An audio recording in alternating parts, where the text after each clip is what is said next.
Le 11 décembre, Jésus me dit : « Ne te trouble pas, Maria. Dis avec moi : Je te remercie, ô Saint-Père, parce que tu as caché ces choses aux puissants et tu me les as révélées à moi qui suis petite. Laisse les autres se creuser les méninges à leur gré. Tu sais que Dieu est la source de tes écrits, qu'ils viennent de Dieu. Cela te suffit. Travailles-tu pour une gloire humaine ? Non, tu travailles pour ma gloire. Et alors ne t'occupe et ne te préoccupe pas des ergoteries ou des louanges humaines. Fais ta part, je serai ta récompense. Si les autres ne font pas la leur et ne font aucun cas de mon don, ils auront leur juste rétribution. Reste calme dans ton bonheur qui est le plus beau signe de la provenance de ces écrits. Ton bonheur vient de ta transformation dans le bien. Ton ange te regarde satisfait parce qu'il te voit changer en moi. Aide comme tu pourras, du mieux que tu pourras, l'œuvre de ton Jésus. Accomplis un travail continu sur toi-même. Tu dois tendre à la perfection. Souffre pour y réussir et souffre pour les frères et sœurs qui sont sourds aux voix de l'amour. Si j'ai fait de toi la citerne de ma parole pour que les assoiffés viennent y boire, tu dois aspirer la parole au prix d'un sacrifice continu. Souffrance de la chair, souffrance du cœur, souffrance de l'intellect, souffrance de l'esprit, tout doit te servir à cette fin. Je permets tout, car je veux que ça croise de plus en plus ton pouvoir de victime qui, par sa souffrance, conquiert des âmes au ciel. Je te rassure contre le doute que Satan tente de t'inoculer, arme unique qui lui reste pour te troubler, le doute d'être dans l'erreur. Tu peux vivre en Jésus en toute sécurité. Va en paix.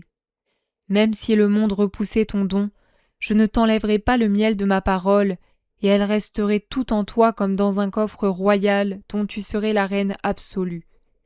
Dors avec ma bénédiction.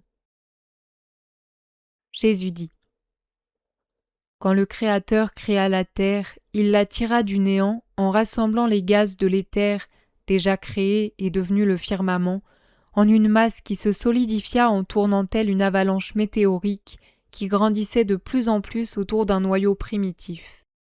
Même votre négation, j'appelle négation la science qui veut donner des explications en niant Dieu, admet l'existence de la force centripète qui permet à un corps de tourner sans perdre une partie de sa masse, mais au contraire, en attirant toutes ses parties vers son centre. Vous avez des machines qui, bien que grandioses, ne répètent que de façon microscopique la puissance centripète créée par Dieu pour créer les mondes et les obliger à tourner autour du soleil, pivot fixe, sans tomber hors des voies célestes qui leur ont été marquées, ce qui troublerait l'ordre créateur et provoquerait des cataclysmes d'une incalculable puissance destructrice. La Terre, se formant ainsi dans sa course de projectiles gazeux qui se solidifient en traversant les espaces, dut forcément leur prendre des émanations et des éléments provenant d'autres sources, lesquels sont restés enfermés en elle sous forme de feux volcaniques, de soufre, d'eau et de minéraux divers qui font surface, témoignant de leur existence et des mystères de la Terre, planète créée du néant par Dieu, mon Père, mystère qu'avec toute votre science, vous ne réussissez pas à expliquer avec exactitude. Que de bonne force vous ignorez encore, vous qui êtes passé maître dans la découverte et l'usage des forces nuisibles. Vous demandez ces dernières au mal, et il vous les enseigne, pour faire de vous ses victimes et les bourreaux de vos semblables en son nom et à son service. Mais vous ne demandez pas les bonnes forces au bien, qui vous les enseignerait paternellement comme il enseigna aux premiers humains, pourtant coupables et condamnés par lui, les moyens et leur emploi pour assurer leur existence terrestre. Il y a des sources bénéfiques et des sucs salutaires qu'encore vous ignorez et qu'il vous serait très utile de connaître.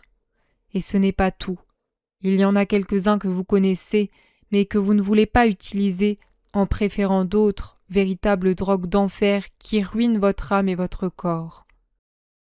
Cessent-elles pour autant d'exister, ces sources dans les gouttes desquelles sont dissous des sels pris aux minéraux, enfouis dans les entrailles de votre planète, et qui affleurent des couches et dans les veines du sol, montant jusqu'à la surface, froide ou bouillante, incolore, inodore, sans saveur ou à la couleur, l'odeur ou la saveur perceptible à vos sens? Non.